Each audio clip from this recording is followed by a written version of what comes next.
The single dad spent 9 years building the CEO's aircraft. Then she gave her son all the credit.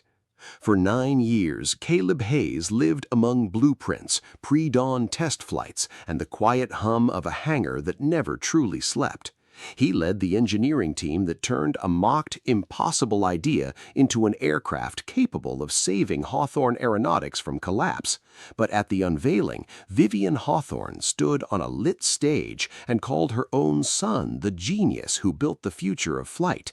Caleb's name vanished from every screen, every slide, every printed program. Preston signed off on a safety configuration Caleb explicitly warned him never to touch. 6 months later, federal inspectors opened that very file and asked a question no one in the family could answer. Hit subscribe to watch Caleb reclaim 9 years of stolen work and make the Hawthorne family answer for it before the entire aviation industry. 9 years earlier, Hawthorne Aeronautics stood at the edge of the worst crisis in its history. Rival companies had already stormed into the market with lighter, more efficient aircraft, while 3 of Hawthorne's newest prototypes had failed one after another for being too heavy, too thirsty for power, and unable to reach the range promised to investors. Caleb Hayes was a mid-level systems engineer then, known throughout the hangar for a peculiar gift. He could see connections between failures that looked, to everyone else, entirely unrelated. He was raising his daughter Lila alone after losing his wife, and he had learned to survive on night shifts so his days could belong to school runs and homework and the small, ordinary rituals that kept a grieving household standing. During a brutal review of the company's latest failed prototype, Caleb stood up and said the problem was never any single part. The battery array, the electric motor, and the backup turbine were fighting each other instead of working as one living system. He proposed an architecture he called Triarch, a way for the aircraft to shift power sources automatically without losing thrust stability for even a fraction of a second.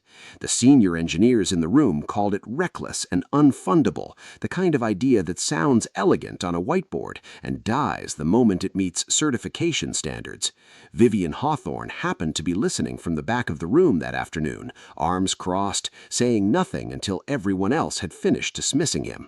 She gave Caleb 6 months, an abandoned hangar, and 12 engineers, and told him plainly that if the aircraft ever left the ground, he would be standing beside her the day the world saw it.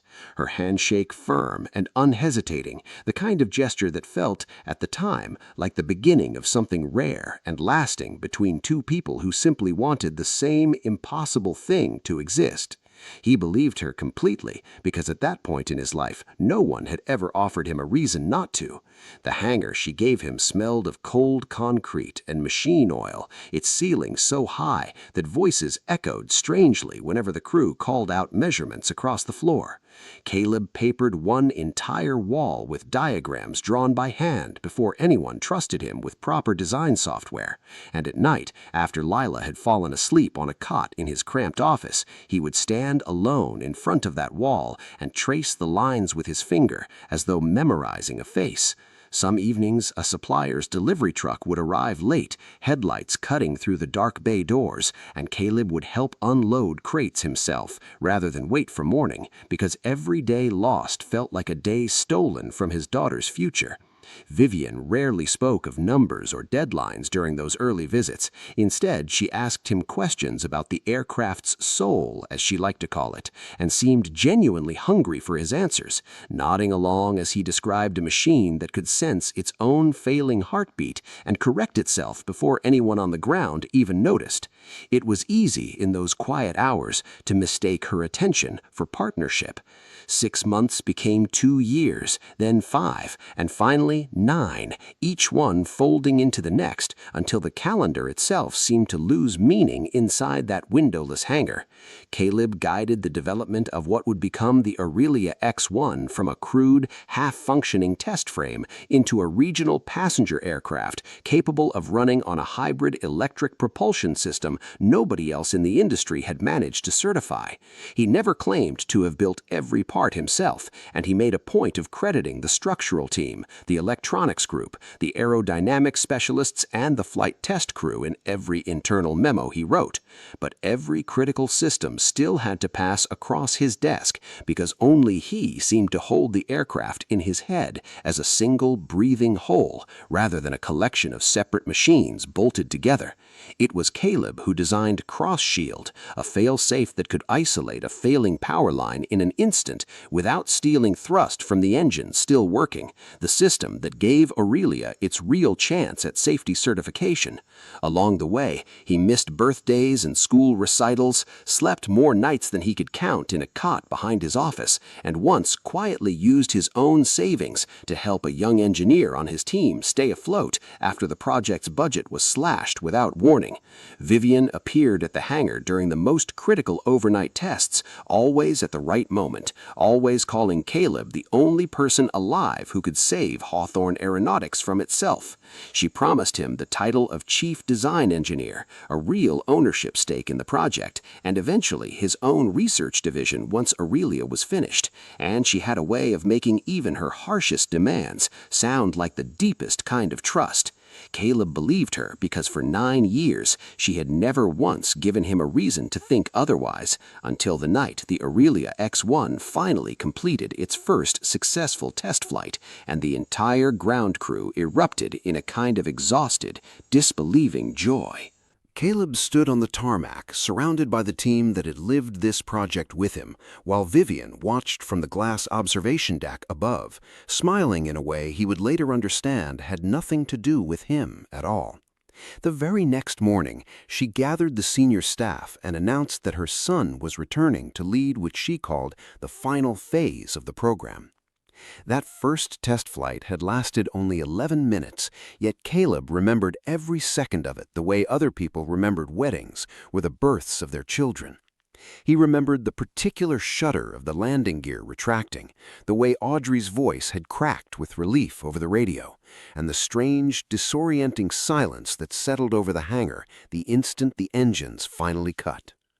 Leela had come to watch that day, 17 years old and half asleep in the observation stands, and she told her father afterward that she had never seen him cry before, not even at her mother's funeral. He told her it was not sadness, only 9 years finally exhaling out of his chest at once. For one single morning, standing on that tarmac with grease still under his fingernails, Caleb allowed himself to believe the hardest part of his life was finally behind him, and that whatever came next could only be easier.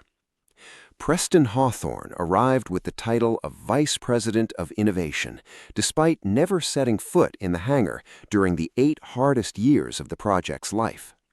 On his first walk through the facility, he ran a hand along Aurelia's fuselage and called it his family's aircraft, then asked Caleb to prepare a full technical briefing so he could present it to investors as though he had lived every hour of its creation.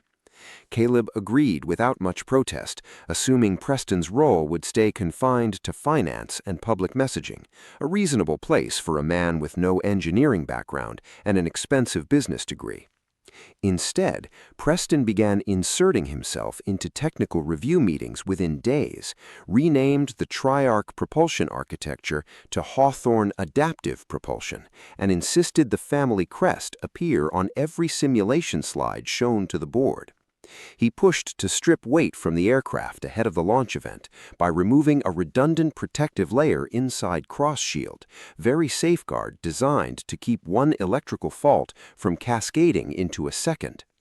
Caleb objected immediately, explaining that the layer existed precisely so a single point of failure could never take down the entire propulsion system at once. In front of the assembled engineering staff, Preston mocked him openly, calling him a man with the mindset of a mechanic, someone too frightened of risk to understand what it actually took to build a product worth billions of dollars. His laugh carrying across the hangar floor, while several engineers who had worked alongside Caleb for years suddenly found something urgent to study on their tablets rather than meet his eyes. Vivian did nothing to defend him.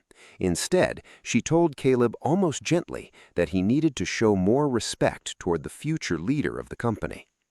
Mara Klein discovered that Caleb's title had quietly been changed in documents prepared for the board, downgraded from chief design engineer to senior technical contributor without any conversation, any warning, any explanation at all.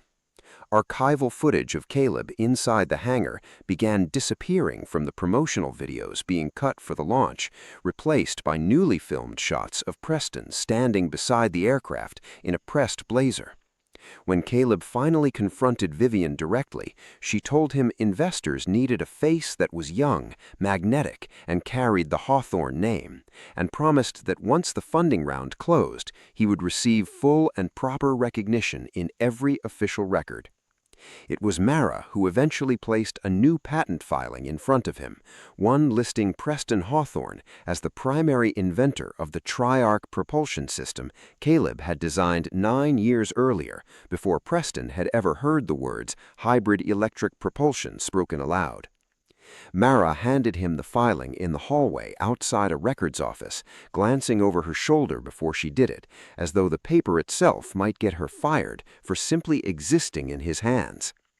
Caleb read it twice standing there, then a third time sitting in his car afterward, certain some clerical mistake had to explain a name that had never once appeared in any design review, any test log, any late-night phone call about a failing prototype.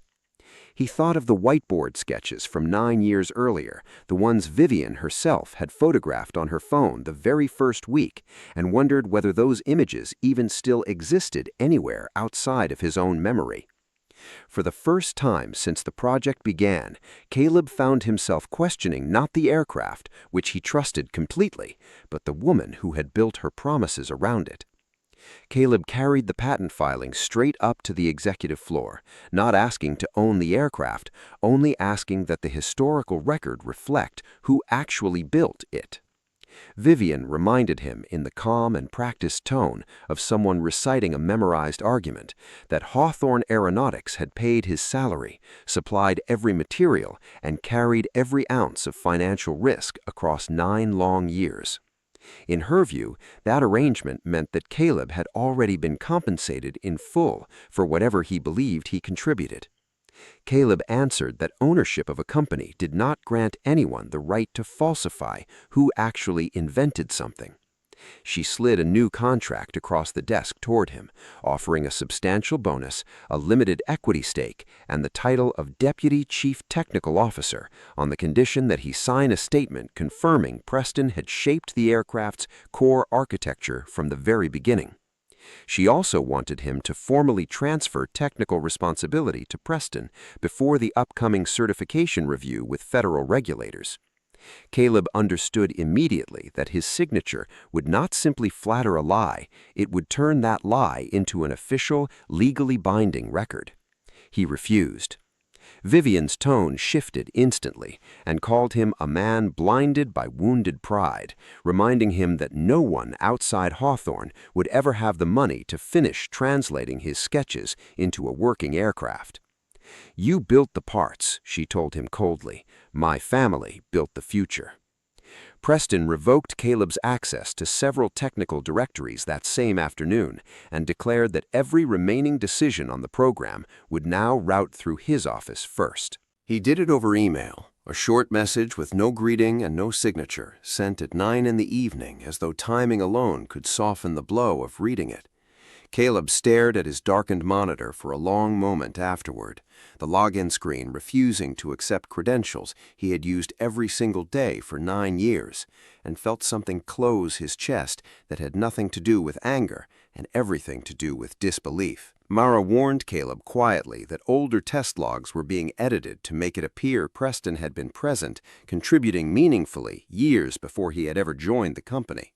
Caleb began building a private, legally sound record of his own.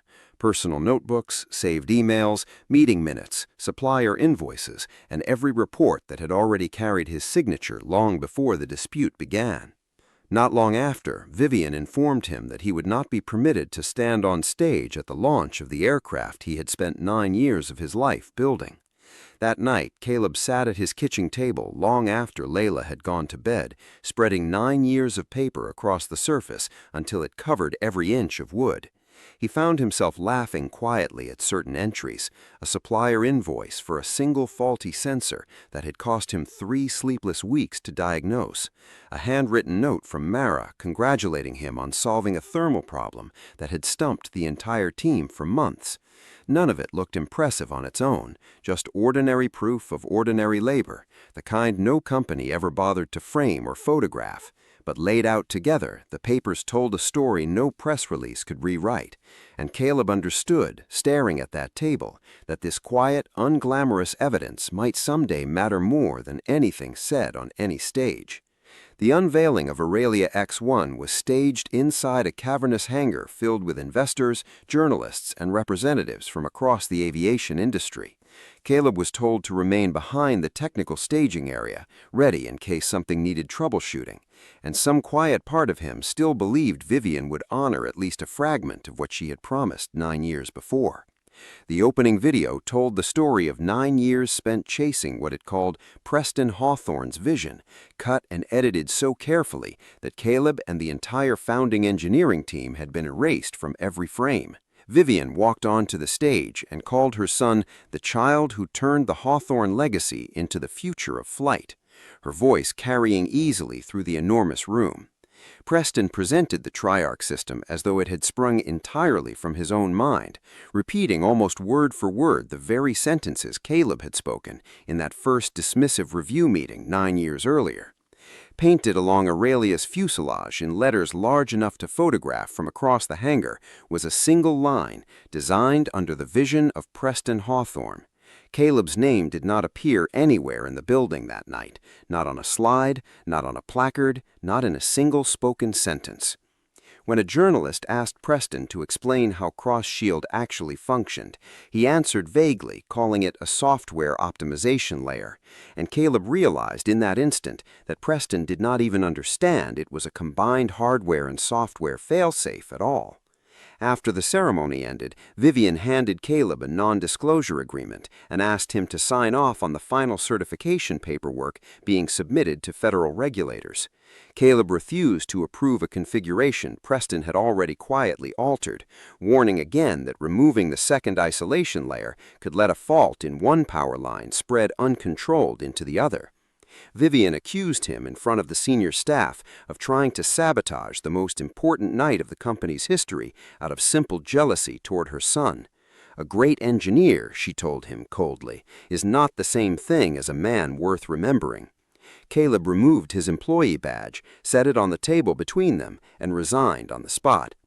Before he walked out of the building for the last time, he filed a formal technical dissent report with the compliance department, documenting in precise detail every change he had refused to authorize.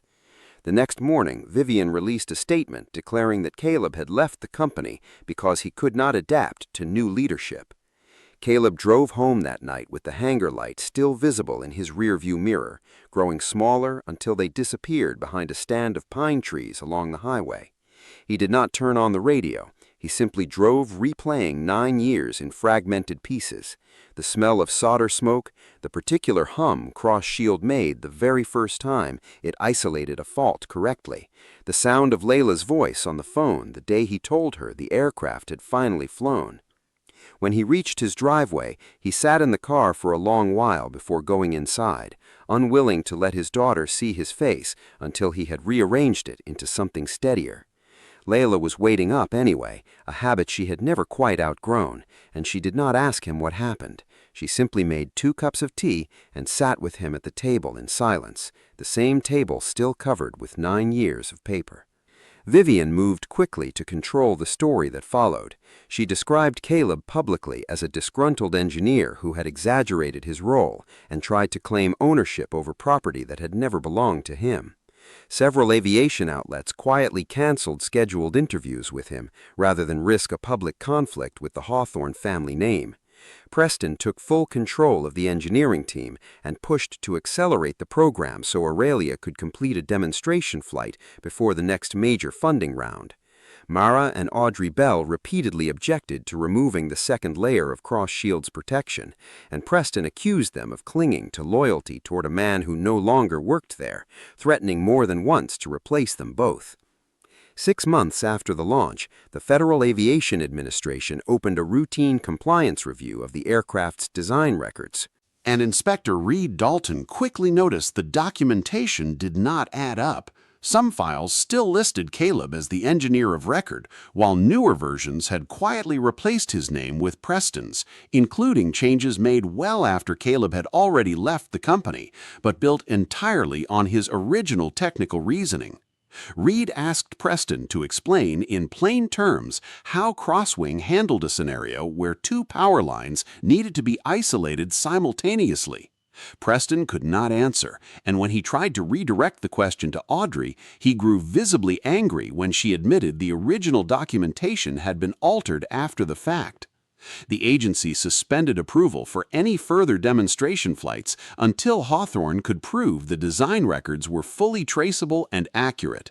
Vivian immediately placed the blame on Caleb, claiming publicly that Caleb had taken proprietary data with him, deleted critical files, and left behind broken code that was now preventing the new team from finishing certification. Company lawyers sent Caleb a formal letter threatening legal action for sabotage and theft of trade secrets. Caleb understood that if the allegations gained traction, he risked losing not only his professional reputation, but potentially being held responsible for Aurelia's failure altogether. It was only later that Reed discovered Caleb's original safety descent report had in fact been filed before his resignation and had somehow been removed entirely from the documentation submitted to federal regulators. Reed Dalton was not a man given to speculation, and he built his entire career on the principle that paper trails did not lie, even when people did. He spent 3 long nights in a windowless federal office comparing timestamps, server logs, and version histories, cross-referencing every discrepancy against the physical delivery records of outside suppliers who had no stake whatsoever in Hawthorne's internal politics. What emerged troubled him more than any single lie could have, because the pattern was not sloppy or accidental. It was deliberate, methodical, and clearly the work of someone with enough authority to edit history without ever leaving an obvious fingerprint.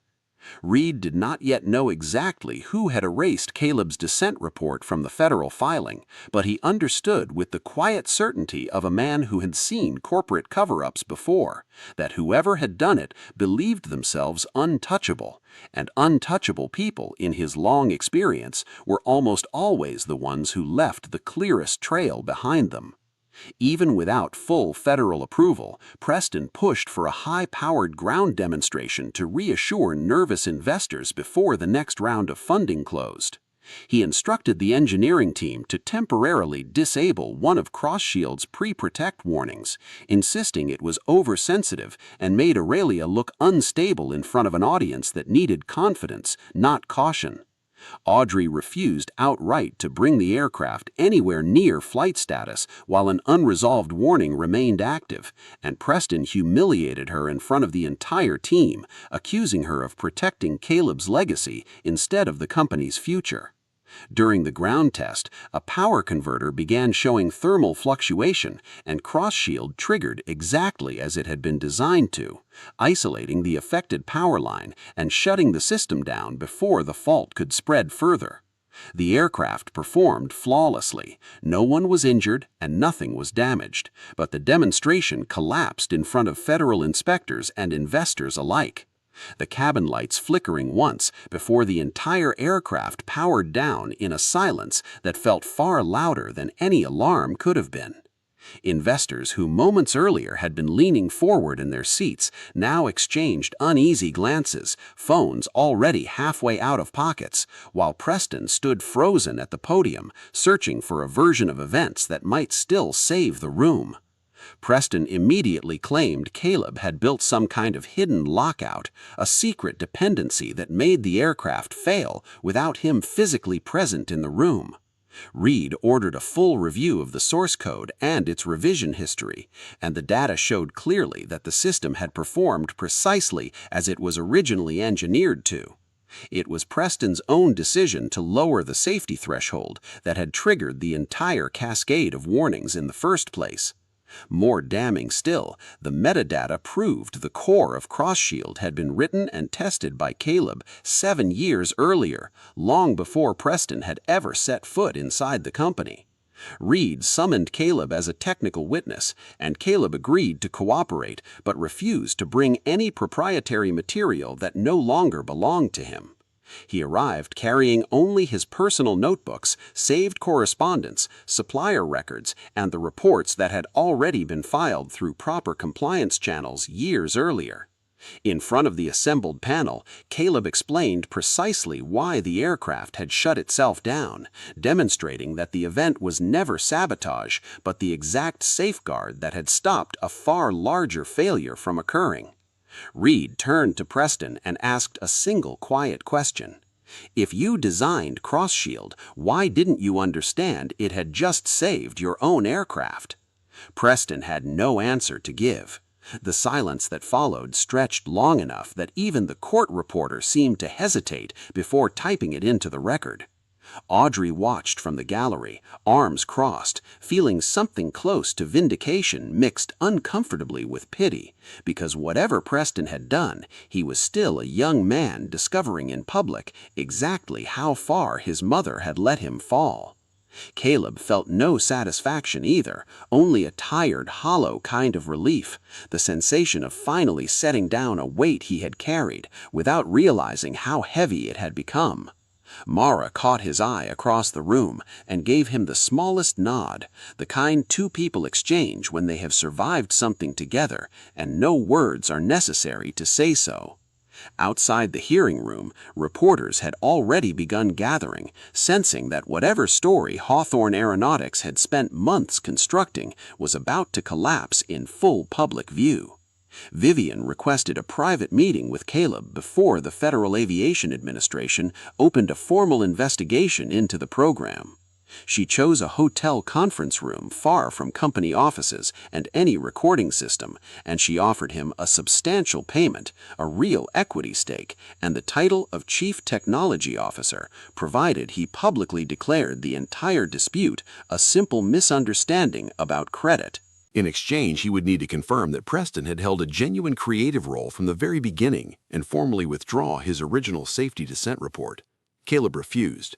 Vivian brought up his mortgage and Lila's future, suggesting that a responsible father sometimes had to know when to swallow his pride for the sake of his family. Caleb told her he did not want his daughter growing up believing the truth could simply be purchased if the offer was large enough. Vivian's tone shifted into something colder, warning him that the Hawthorne family could keep him locked out of the aviation industry for the rest of his career. Caleb left that hotel conference room without shaking her hand, walking out into a parking lot slick with rain, and sat behind the wheel of his car for a long time before he trusted himself to drive. He thought of the 6 months Vivian had first promised him back when the hangar was cold and empty and nobody believed the aircraft would ever leave the ground, and wondered when exactly her admiration for his work had curdled into something closer to ownership of him as a person. Around the same time, Mara stumbled upon an automated archive the company's legal team had apparently forgotten to purge, containing internal emails that proved Vivian had been planning the image of a genius Preston more than a year before the public launch ever took place. One message in particular read that nobody would invest $2 billion in the story of a single father working alone in a hangar, but they would absolutely invest in a Hawthorne. Mara made the decision to hand the entire archive over to legal counsel and to the federal investigators reviewing the program. Board Chairman Grant Whitlock called an emergency meeting, and Vivian insisted every change had simply been a matter of simplifying the company's public messaging, unrelated to any actual certification requirement. But Reed produced documents bearing Preston's own signature as the engineer of record. And if Preston genuinely did not understand the systems he had signed for, those signatures might qualify as false certification under federal law. It was in that meeting that Preston finally understood his mother intended to let the full weight of legal responsibility fall onto him alone. He left the boardroom that afternoon and did not go home. Instead, he drove to the hangar, empty that hour except for a night security guard who barely looked up as he passed, and stood beneath the belly of the Aurelia X-1 for the first time, truly alone with it. He ran his hand along the same section of fuselage he had touched on his first day at the company, and for once there were no cameras, no investors, no script prepared by his mother's communications team. Preston realized, standing in that cold hangar, that he had never actually asked anyone to explain how the aircraft worked, only how to talk about it convincingly. The distinction had never mattered to him before that night, and now it felt like the only thing that had ever truly mattered at all. During the formal hearing that followed, Vivian insisted Preston had only signed documents already prepared by the technical staff and never personally claimed to have invented every system on the aircraft. Preston sat in stunned silence, realizing his own mother was now dismantling the very story that had placed him on that stage in the first place. He turned on her without hesitation, revealing that it was Vivian who had personally ordered Caleb's name erased, the historical footage edited, and the patent filings quietly redirected. Mara presented meeting records showing she had objected to the falsified dates months earlier, only to be instructed by the CEO's office to remain silent about it. Audrey confirmed under oath that Preston pressured the flight team to override a documented safety warning purely to meet the timeline of the investor demonstration, describing in careful detail the exact phrasing he had used and the date that it happened, details that matched almost word for word an internal memo Mara had already submitted weeks earlier. Caleb brought forward 9 personal notebooks, one for each year of the aircraft's development, filled with test dates, component codes, supplier signatures, documented failures, and the slow, painstaking evolution of every major system on the aircraft. Independent records from outside suppliers confirmed the notebooks were authentic and could not possibly have been fabricated after the dispute began. Vivian continued to insist the company legally owned every invention created within it, and Caleb agreed without argument, reminding her calmly that ownership had never been the actual question on the table. The real question was who had designed the systems, who bore responsibility for the aircraft's safety, and who had been signing documents they never fully understood. Grant asked Vivian directly why she had never simply credited Caleb alongside the rest of his team from the beginning. She answered that a story about an anonymous engineer could never have been powerful enough to establish her son as her successor. That single answer revealed her true motive to the entire board. Aurelia had never truly been about saving the company, it had been about securing the future of her family's name. A brief recess was called after that admission, and the room emptied into a hallway lined with framed photographs of Hawthorne aircraft dating back 3 generations, each one accompanied by a small plaque naming only the executives who had presided over the company at the time. Caleb studied those old photographs while board members whispered nearby, and understood for the first time that this pattern had likely existed long before Vivian, long before Preston. A company built on quietly folding the labor of ordinary people into the legend of a single bloodline. Mara found him standing there and asked if he regretted any of it, the 9 years, the notebooks, the fight. Caleb told her he only regretted believing, even briefly, that loyalty alone could ever be enough to protect the truth. Grant Whitlock laid out a stark choice before the assembled board. Keep Vivian in place and face a prolonged federal investigation, or remove her from operational control and try to salvage what remained of the program. Vivian reminded the room that the Hawthorne name had built this company across multiple generations, her voice steady even as the room around her grew quiet. Grant answered that the Hawthorne name had never once written a line of propulsion code, never stood inside that hangar at 3 in the morning, and never once carried the Aurelia X-1 through its first terrifying test flight. The vote itself took less time than anyone in the room expected, a quiet show of hands around a long mahogany table that had witnessed decades of Hawthorne family decisions, most of which had never before been questioned so openly. The board voted to suspend Vivian from her position as chief executive, removed Preston from the program entirely, and referred his certification signatures to the legal department for full review. Federal regulators did not grant immediate approval, but agreed to give Hawthorne Aeronautics the chance to correct its documentation, restore the original safety configuration, and rebuild a fully traceable design history from the ground up. The company organized a formal public briefing to address everything that had unraveled over the preceding months. For the first time, a screen displayed the true development timeline of the Aurelia X-1, listing Caleb, Mara, Audrey, and every engineering team that had shaped the aircraft across 9 demanding years. Caleb was formally recognized as lead systems architect, not the sole creator of the aircraft, but the person who had guided its core architecture from the very first sketch to its final certified form. Standing before the assembled press, Caleb refused to humiliate Preston or celebrate Vivian's downfall in front of the cameras. He said simply that the aircraft had been built by hundreds of hands and that no single person, regardless of family name, ever had the right to erase the rest in order to build a legend for themselves. Vivian stood at the back of the room and watched Caleb walk toward a stage she had once forbidden him from ever standing on.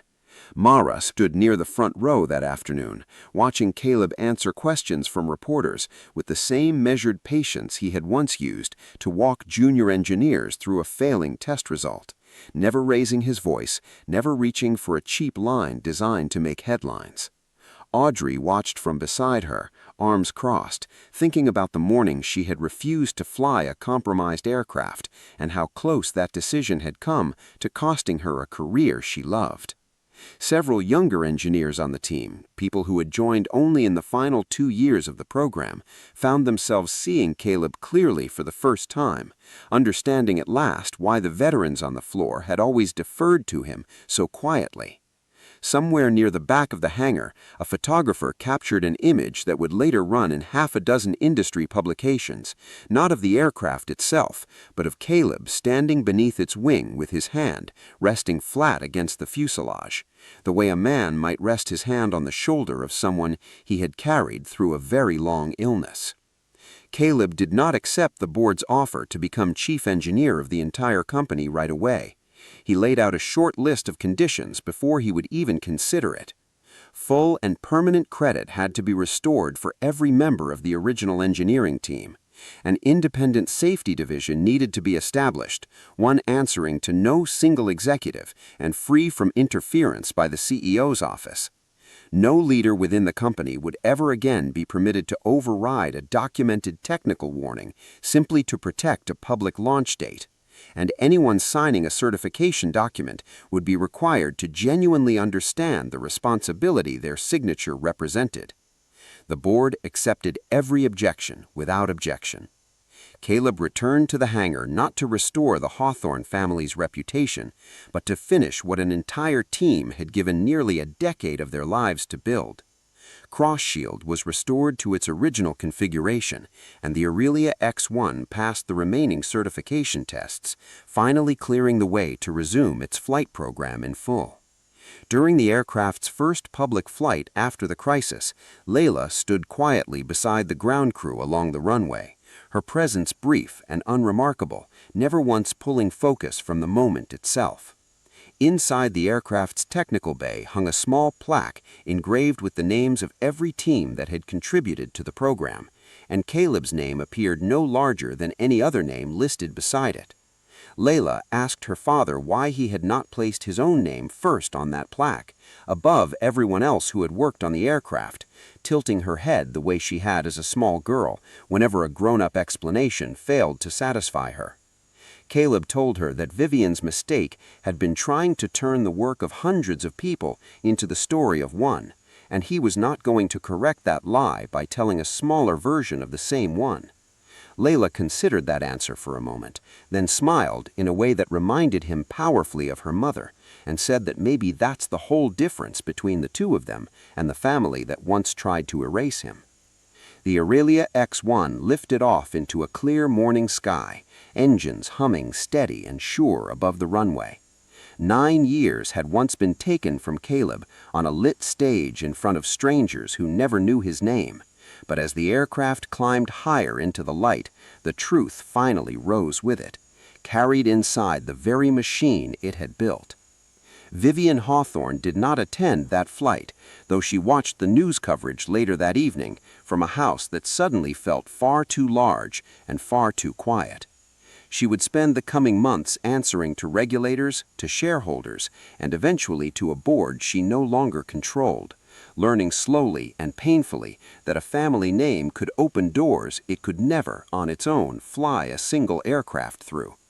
Preston, for his part, chose to stay on at Hawthorne Aeronautics in a far smaller role, enrolling quietly in night courses on propulsion systems, determined for the first time in his life to actually understand something rather than simply narrate it to a room full of strangers. Caleb never asked him to apologize, and Preston never quite managed to. But there was, in the months that followed, a version of respect neither of them had expected to find in each other, built slowly out of small things, and question asked honestly and an answer given without posturing. The ordinary decency two people can offer each other once the need to perform has finally fallen away. As for Caleb, he kept his notebooks, all 9 of them, on a shelf in his home office beside a photograph of Layla standing on that runway, and some evenings he would still find himself reaching for one, not out of anger anymore, but simply because 9 years spent building something with your own 2 hands is not a thing a person easily sets down, even after the whole world has finally learned its proper name.